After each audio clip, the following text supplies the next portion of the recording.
رسول کریم صلی اللہ علیہ وسلم عید الاضحیٰ یا عید الفطر میں عیدگاہ تشریف لے گئے۔ وہاں آپ عورتوں کے پاس سے گزرے اور فرمایا، اے عورتوں کی جماعت، صدقہ کرو، کیونکہ میں نے جہنم میں زیادہ تم ہی کو دیکھا ہے۔ انہوں نے کہا، یا رسول اللہ صلی اللہ علیہ وسلم، ایسا کیوں؟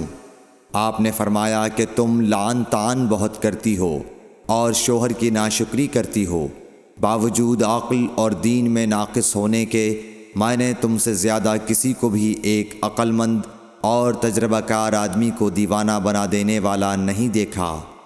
عورتوں نے عرض کی کہ ہمارے دین اور ہماری عقل میں نقصان کیا ہے یا رسول اللہ؟ آپ نے فرمایا، کیا عورت کی گواہی مرد کی گواہی سے نصف نہیں ہے؟ انہوں نے کہا، جی ہے۔ آپ نے فرمایا، بس یہی اس کی عقل کا نقصان ہے۔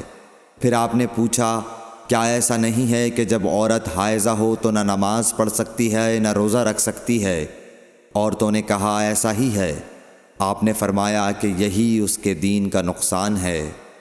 صحیح بخاری حدیث نمبر 304۔